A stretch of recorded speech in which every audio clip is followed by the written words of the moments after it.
بسم اللہ الرحمن الرحیم۔ ناظرین، آنکھوں میں جلن ہونے لگے تو جان لو بینائی کمزور ہونے لگی ہے۔ کھیرے کا چھلکا کاٹ کر کمرے کے کونے میں رکھ دیں، لال بیگ آنا بند ہو جائے گا۔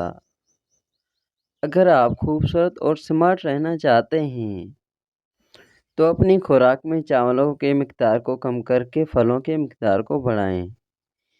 چنے کی دال ہفتے میں 2 بار کھا لیا کرو، آپ کے خون کی روانی درست رہے گی۔ گنجے سر پر چنے کی دال کا پانی لگا کر سو جائیں، 1 ہفتے میں بال آنا شروع ہو جائیں گے۔ بکرے کے مکھ کھانے سے بدن میں طاقت آ جاتی ہے۔ رات کو وضو کر کے سویا کرو، آپ کی زندگی میں برکت ہو جائے گی۔ زیادہ کھانے والا بندہ ہمیشہ سست رہتا ہے۔ شیشے کو چمکانا ہے تو آلو کے چھلکے سے صاف کرو، شیشہ چمک جائے گا۔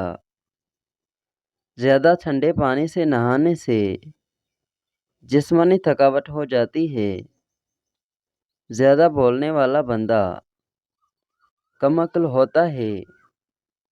روزانہ اپنے ہاتھوں اور پاؤں کی تلوں پر تیل لگا کر سویا کریں، اس سے آپ کا کافی ساری بیماریوں سے محفوظ رہیں گے۔ ہارٹ اٹیک سے بچنے کے لیے روزانہ نہار منہ لہسن کھائیں اور صبح ایک سیب کھائیں۔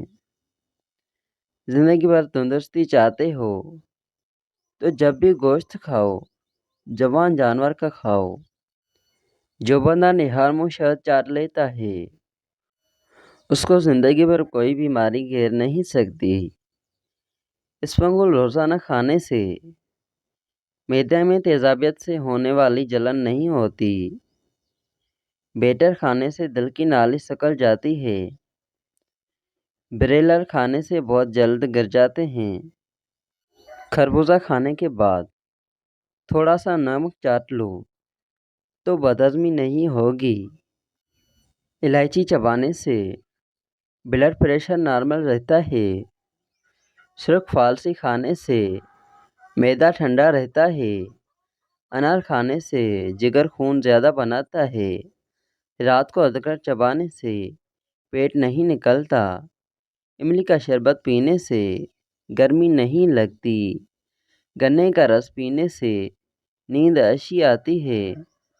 دیسی مرغی کا سوپ پینے سے دل کے وال کبھی بند نہیں ہوتے۔ پٹھوں میں درد کا مسئلہ ہو تو دوپہر کے وقت کالی مرچ کا چبا لیا کرو۔ کھانے کے بعد کوئی بھی چیز زیادہ گرم ہو تو اس کو پلاسٹک کے برتن میں مت ڈالیں، اس سے کینسر ہونے کا خطرہ ہوتا ہے۔ قبض ہے تو مکھن زیرہ ڈال کر کھا لو، قبض کھل جائے گا۔ پرانی بخار کے لیے پودینے کا پانی پینے سے افاقہ ہوگا۔ روٹی کھانے کے بعد لیموں چاٹ لینے سے کھانا ہضم ہو جائے گا۔ رات کے وقت کلونجی استعمال کرنے سے ہارٹ اٹیک سے محفوظ رہیں گے۔ بھیڑ کا دودھ پینے سے چربی کم ہو جاتی ہے۔ امرود کے کچے پتے چبانے سے دانت میں کیڑا نہیں لگتا۔ بدن پر دانے ہونے لگیں تو کریلے کے پانی پینے سے دانے ختم ہو جائیں گے۔ کدو کھانے سے چہرے کی رنگت نکھر جاتی ہے۔ سونف افسردگی دور کرتے ہیں، یادداشت کو بہترین بناتے ہیں۔ سونف کینسر جیسی بیماریوں سے لڑنے والی خصوصیات رکھتے ہیں۔ ماہواری کے دوران اگر درد محسوس ہو تو پانی میں دار چینی ملا کر اس پانی کو پینے سے درد میں کمی آ جاتی ہے۔ اگر آپ کا پیٹ بڑھ رہا ہے تو کچا فالسا روزانہ کھانے سے چربی چند دنوں میں پگھلنا شروع ہو جائے گی۔ سیب کھانے سے دگنی توانائی ملتی ہے۔ جو بچے کھانا نہیں کھاتے ان کے لیے یہ ٹوٹکا لاجواب ہے۔ مصری 1 کپ پانی میں ابال کر بچے کو پلا دیں، انشاءاللہ وہ کھانا پینا شروع کر دے گا۔ چند دن اس ٹوٹکے پر عمل کریں۔ آزمودہ ٹوٹکا ہے۔ ورزش کرنا وقت سے پہلے۔ ورزش نہ کرنا وقت سے پہلے بڑھاپا آنے کی بڑی وجہ ہے۔ دہی میں شہد ڈال کر چہرے پر لگانے سے چہرے کے بدنما داغ مٹ جاتے ہیں۔ ہلدی بدن کا درد دور کرتی ہے اور زخم ٹھیک ہو جاتے ہیں۔ دانتوں پر ٹھنڈا مکھن مسل دینے سے دانتوں کا پیلا پن دور ہو جاتا ہے۔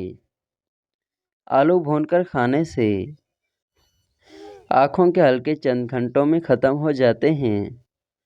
نزلہ زکام اور کھانسی کے لیے امرود مفید ہے۔ روزانہ 3 کھجوریں کھائیں، سینے کے بلغم دور ہو جائے گی۔ کم نہیں کر پاتے، ناشتہ چھوڑ دینا، نیند پوری نہ کرنا، ایک وقت کا کھانا چھوڑ دینا، سونے سے قبل بیڈ پر جا کر کھانا کھانا، ورزش نہ کرنا، پریشانی میں رہتا، موٹاپے کا شکار ہونے کی وجہ صبح کے وقت بھوکا رہنا ہے۔ ناشتہ نہ کرنے کی وجہ اکثر افراد چڑچڑے پن کا شکار ہو جاتے ہیں۔ چہرے پر کافی لگانے سے چہرے کے داغ اور دھبے دور ہو جاتے ہیں اور جھریاں بھی صاف ہونے لگتی ہیں۔ کیا آپ جانتے ہیں کہ ان وجوہات کے بنا آپ کا وزن؟ تھوڑی سی ادرک چبا لینے سے خراب گلا فوری ٹھیک ہو جاتا ہے۔ ادرک کھانے والے انسان جلدی کسی بیماری کا منہ نہیں دیکھتے۔ سونے سے قبل 1 گلاس دودھ میں تکھنم ملا کر پینا معدے کو صاف کر دیتا ہے۔ قبض کی روک تھام چبکا پیٹ پھولنے سے گیس کے مسئلے کو ختم کر دیتا ہے۔ عرب خواتین کی عادت ہے کہ وہ روتے ہوئے بچے کو سونے نہیں دیتی۔ کہیں غم اور پریشانی اس کے بدن میں سرایت نہ کر جائے اور اس کے خون میں گل جائے۔ وہ اس کے ساتھ کھیلتی ہے اور ہنساتی ہے اور بچہ ہنستے ہوئے خوش ہو کر سو جاتا ہے۔ اس سے اس کا بدن نشو و نما پاتا ہے، اس کا رنگ اور خون صاف ہو جاتا ہے اور اس کی عقل میں کمال پیدا ہو جاتا ہے۔ چھوٹا قد بڑھانے کے لیے بکری کے دودھ میں کھجور ڈال کر کھایا کریں اور ناشتے سے ساگودانہ کھائیں۔ کیا آپ جانتے ہیں کہ انسانی پھیپھڑوں میں 3 لاکھ ملین سے زیادہ سونے کے خون رکھے ہوتے ہیں؟ بار بار پیشاب کی حاجت ہوتی ہے تو چائے کا استعمال چھوڑ دیں۔ اجوائن اور تل ملا کر کھانے سے زیادہ پیشاب آنا ٹھیک ہو جائے گا۔ سیب کے استعمال سے بھی بار بار پیشاب آنا ٹھیک ہو جاتا ہے۔ گرم مکھن کھانے سے پیٹ کی چربی پگھلنا شروع ہو جاتی ہے۔ غیر ضروری بالوں پر پھٹکری کا مساج کرنے سے بال آہستہ آہستہ ختم ہو جاتے ہیں۔ بدن کی جلد لٹکنا شروع ہو جائے تو سورج مکھی کے تیل سے مالش کریں، بدن کی جلد سخت ہو جائے گی۔ میٹھا تربوز کھانے سے شوگر نہیں ہوتی۔ چینی کے بعد گل چکھنے سے شوگر نہیں ہوتی۔ سبز چائے میں گل ڈال کر پینے سے 90 سال تک چہرے پر جھریاں نہیں آتی۔ جلدی دبلا ہونا ہے تو لیموں پیا کریں۔ موٹاپا ہونا ہے تو چاولوں کے اوپر سے پانی پیو۔